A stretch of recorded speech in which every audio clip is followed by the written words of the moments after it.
Where's Peter? Peter, you ready to go here? I Come on am. up here. You're one.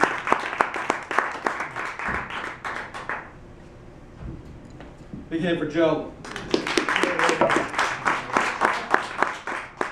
Before we get started, I just want to apologize if I'm a little off my game tonight because I gave up coffee for Lent. Oh my It's not, it's not the caffeine that's bothering me, it's 40 days without taking a shit. Anyway, my wife is a hoarder. She keeps everything. If it's old, if it's broken, if it's laying around, she keeps it. It's driving me nuts. Her therapist is working on it with her. He's trying to convince her that, look, if it's old and it's broken and it's no longer working, get rid of it. So we're making progress. She divorced me. So I had to move out of the house, which sucked, right? Because I don't own any stuff, right? When you're married, you don't own, you guys, all your stuff goes away, you own no stuff. So I had to move out and had the choice between living with my mother, which would be creepy, or getting my own place. So I got that, and I decorated myself. I call it early orange crate. We went, so I'm dating now, and it's really, it's tough, I'll tell you. I don't even know how to dress anymore, right? There's like a dress code here in the Midwest. I don't know if you've seen this or not. A plaid shirt means what? Dorky suburban guy.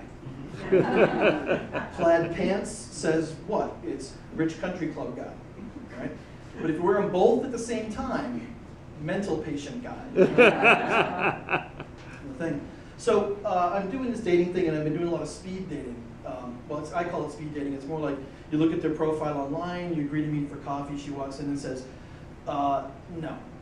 Walks out, speed dating. It's like that. But it's hard, no, really, because you're going to spend an hour or two with a complete stranger. What do you talk to them about, you know? So I got this system now where I stick with stuff I know.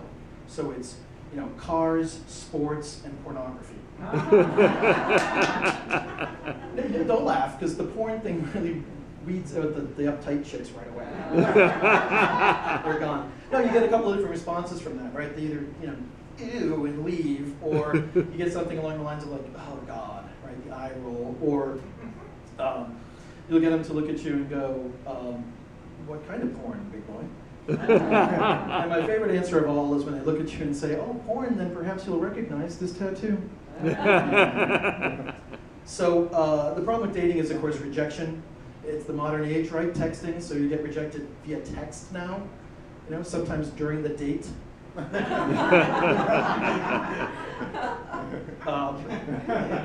chicks break up with you, it's very tough on the ego, right? I know guys have fragile egos. When they do that, it's very difficult for us, but I found a woman that broke up with me in the best possible way. She made me feel good about myself as I was getting rejected. She told me, and I quote, I could no longer go out with you. Your penis is too large for me. I know, I laugh too, because I know it's not true. I'm Irish. But how do you argue with that? As a guy, you're like, no, it's, yeah, well, all right, baby. Sorry to see you go. Hey, can I get that in writing? The problem with that, though, is there's no equivalent breakup line for a guy to use with a woman, right? I can no longer go out with you, your ass is too big for me. Doesn't really go over very well. Your vagina is too large for me.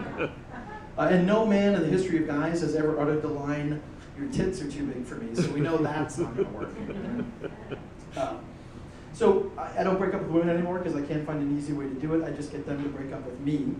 And I do that in a couple of ways. One is I start filtering certain things into the conversation, like, my cats did the funniest thing today. My therapist tells me my anger issues are getting much better. I'm excited. The judge is going to withdraw the restraining orders next week. I'm excited about that. I am so mad. My rent is going up. My mom is such a bitch. Thank you all. You're very much.